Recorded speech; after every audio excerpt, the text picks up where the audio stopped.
Hi friends, very happy to meet you through this program.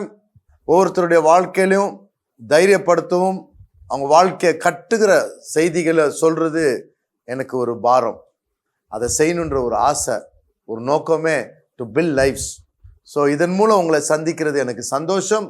எப்படி நம்முடைய நெருக்கமான பாதைகள், டிஃபிகல்ட்டிஸ், கஷ்டங்கள், இப்படி சூழ்நிலை வரப்போல நம்ம வாழ்க்கையில் எப்படிலாம் நம்ம மைண்ட் இருக்கும், எப்படிலாம் கஷ்டத்துக்குள்ளே போல நம்முடைய பயங்கள் எப்படி இருக்கும், அதுலேருந்து எப்படி மேலே வருது, எப்படி ஆண்டோடைய மிராக்கிள்ஸை பார்க்குறது, எப்படி ஆண்டவர் திருப்பவும் நம்ம வாழ்க்கையை கட்டுவார்ன்ற நிச்சயம், நம்ம வாழ்க்கையில் எப்படி ஆண்டவரோட புகழ்ந்து கொண்டு அவரை வர்ஷிப் பண்ணிட்டு இருக்கும் பொழுது இருக்கிற நன்மைகள்லாம் பார்த்தோம். கொஞ்ச நேரத்தில் உங்களோட நான் பேச போகிறதுக்கு முன்பாக நான் என்னுடைய கான்சர்ட்லேருந்து ஒரு நல்ல பாடலை ப்ளே பண்ண போகிறேன். கேளுங்க. கேட்ட பிறகு I will come and resume.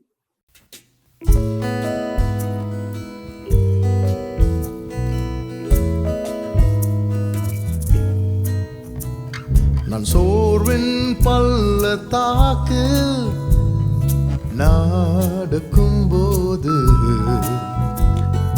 தன் கரத்தில் ஏந்தி என்னை தாங்கி நடத்துவா என்னேசு என்றுமே என்னேசு என்றுமே இயேசுவை போல் யாரும் இல்லை. தெரியுமா? என் இயேசுவை போல் யாரும் இல்லை. ஏன் தெரியுமா? நான் சோர்வின் பள்ளத்தாக்கு நடக்கும் போது தன் கரத்தில் ஏந்தி என்னை தாங்கி நடத்துவா என்னேசு என்றுமே உன்னேசு என்றுமே.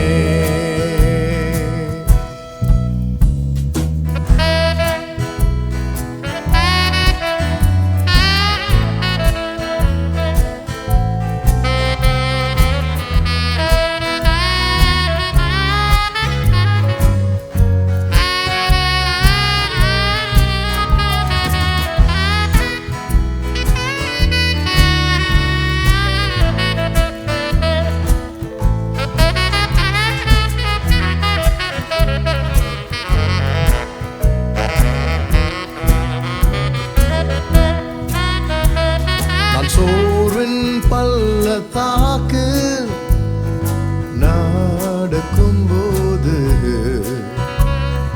தன் கரத்தில் ஏந்தி என்னை தாங்கி நடத்துவா என்னேசு என்றுமே உன்னேசு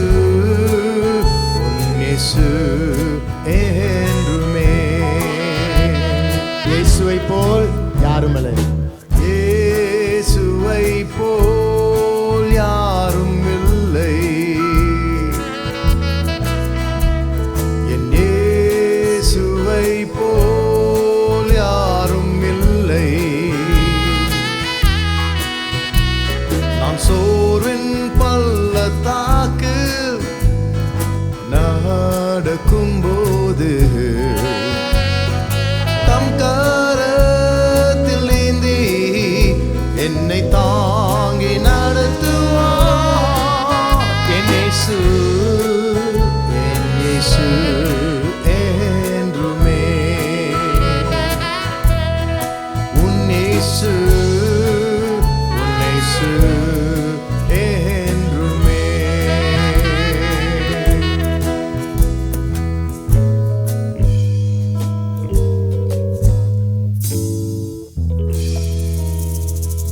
இயேசுவை போல் யாரும். I hope you really enjoy that song. இன்னைக்கும் நான் சொல்ற வேற காரியம் என்னன்னா, யோபுடைய வாழ்க்கையில நம்ம பார்த்தோம். அவங்க வாழ்க்கையில எவ்வளவு அவங்க கஷ்டம், நிந்தனைகள், கண்ணீர், வெட்கம், இழப்பு. ஒரே நாள் அவனுடைய வயல், அவனுடைய வேலைக்காரர்கள், அவனுடைய ஆடு மாடு, அவனுடைய சொந்த பிள்ளைகள் எல்லாருமே அழிஞ்சு வீடு எல்லாம் ஒண்ணுலாம் போச்சு.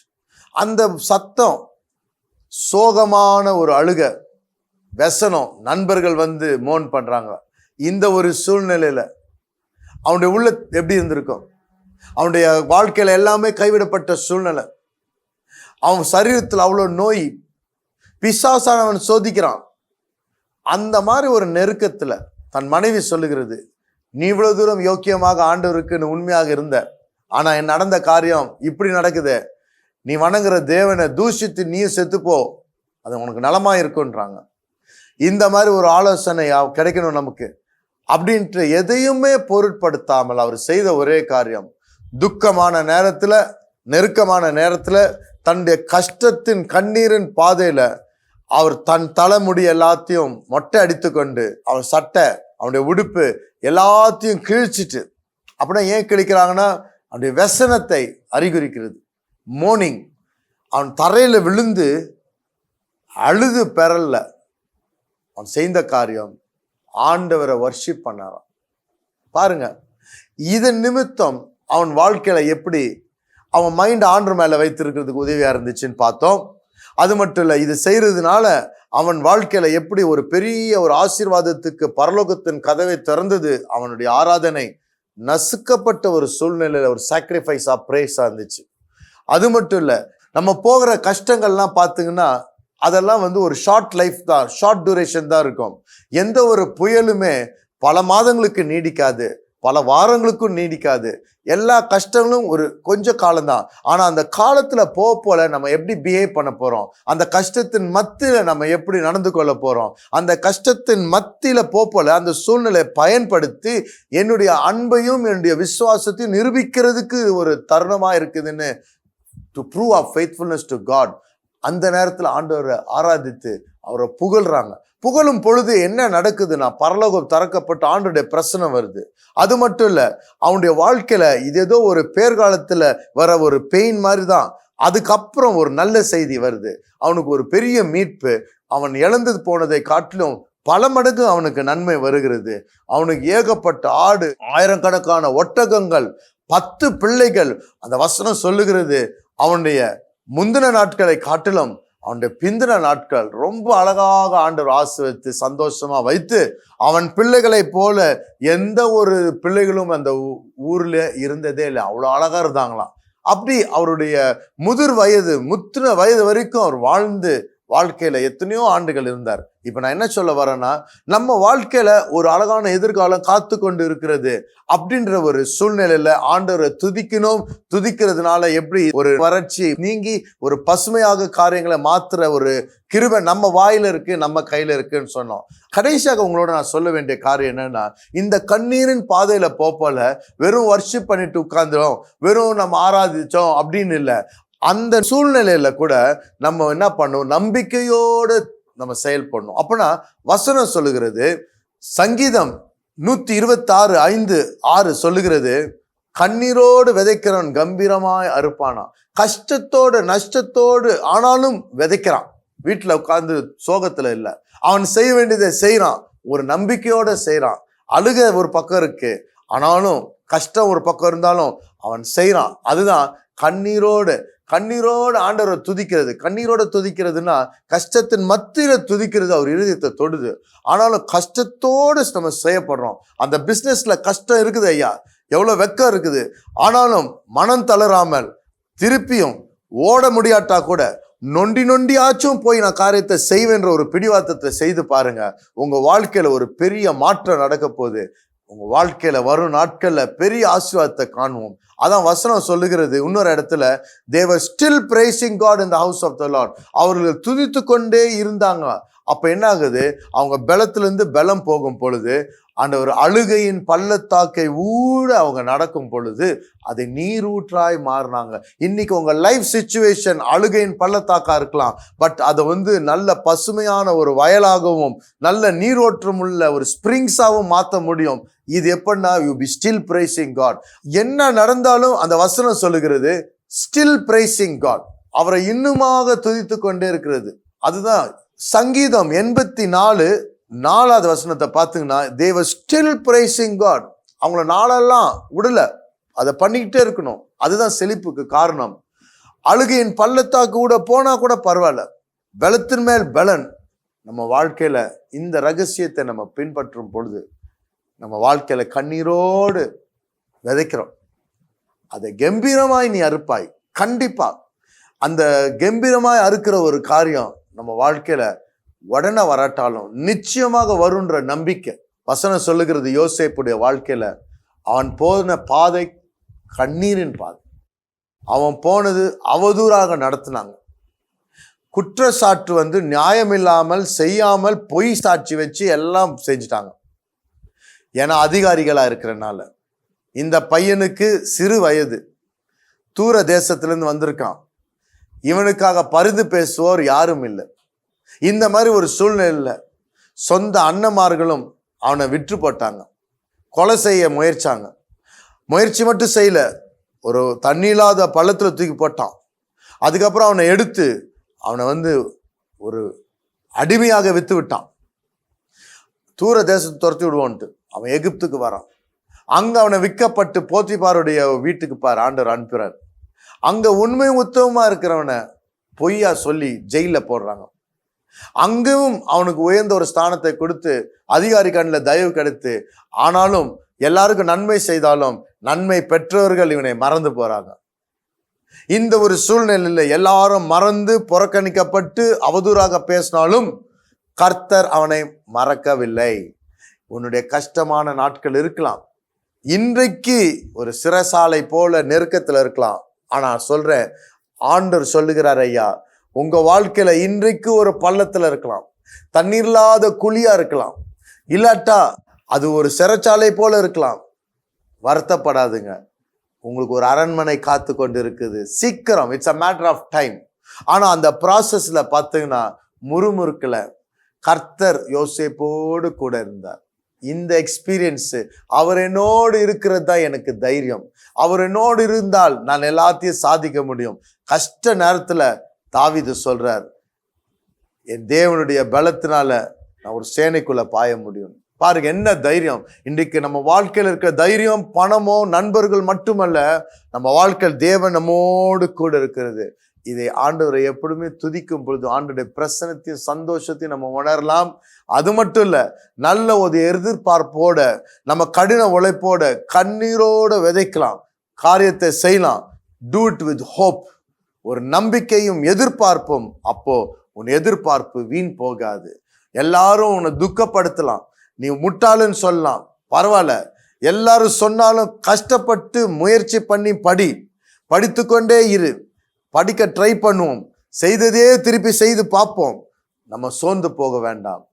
எல்லாருடைய கண்ணும் எல்லாரும் அதிசயப்படுற அளவுக்கு அவங்க கண் முன்பாக நான் உன்னை உயர்த்துவேன்ற, எதிரிகளுக்கு முன்பாக நான் உனக்கு ஒரு பந்திய ஆயத்தம் பண்ணி உன் தலையென்னால் அபிஷேகம் பண்ணி மற்றவங்களை காட்டு நான் உன்னை உயர்த்துவேன்றாரு.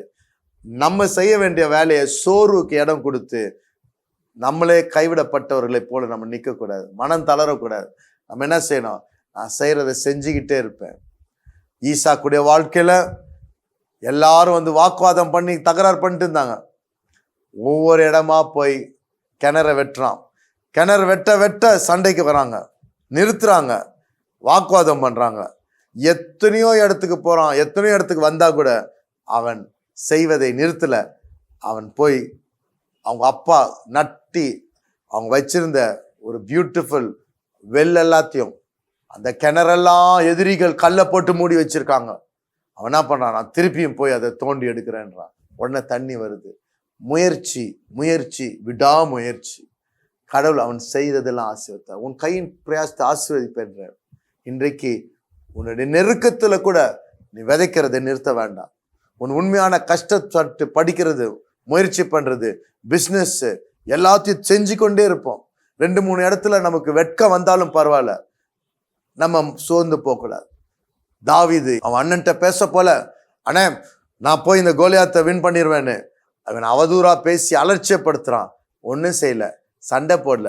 அவன் திருப்பி என்னை நீ மட்டமாக நடத்தினா பரவாயில்ல, இன்னொருத்தட்ட போய் அதே கதையை சொல்கிறான். என்னால் இந்த சண்டையை செய்ய முடியும், என்னை அனுப்புங்க, நான் போகிறேன்னு.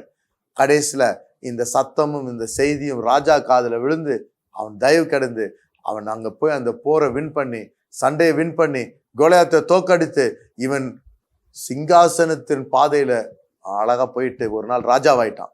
இன்னைக்கு உங்க வாழ்க்கையில கஷ்டங்கள், நஷ்டங்கள், பிரச்சனை இருந்தாலும் நான் விதைக்கிறதை நிறுத்த மாட்டேன். நான் செய்வதை செஞ்சு கொண்டே இருப்பேன்.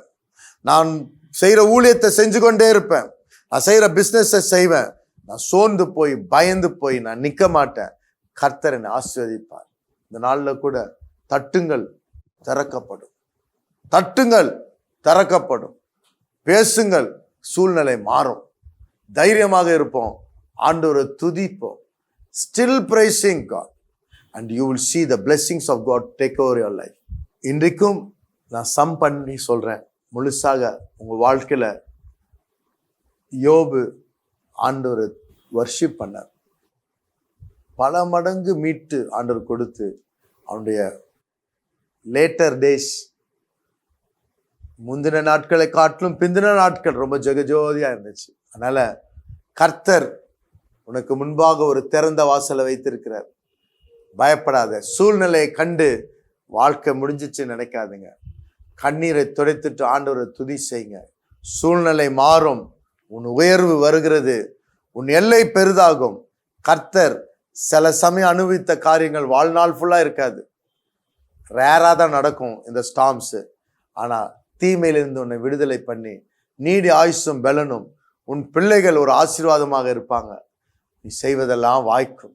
இந்த நாளில் கூட ஆண்டவரை துதித்து இந்த இருதயத்தோடு பார்க்கும் பொழுது இழந்ததை எல்லாம் பல மடங்கு மீட்டு ஆண்டவர் நமக்கு தருவார். நம் கண்ணீரை துடைப்பார். நம்மளை உயர்ந்த ஸ்தானத்துல கண்டிப்பாக சொன்னவர் செய்வார். நம்ம எதிர்பார்ப்பு ஒருபோதும் வீண் போகாது. உங்களுக்காக நான் ஜபிக்கட்டும். அப்பா, இந்த ப்ரோக்ராமை பார்த்து கொண்டிருக்க ஒவ்வொரு சகோதர சகோதரியும் என்கரேஜ் பண்ணி பலப்படுத்துங்க.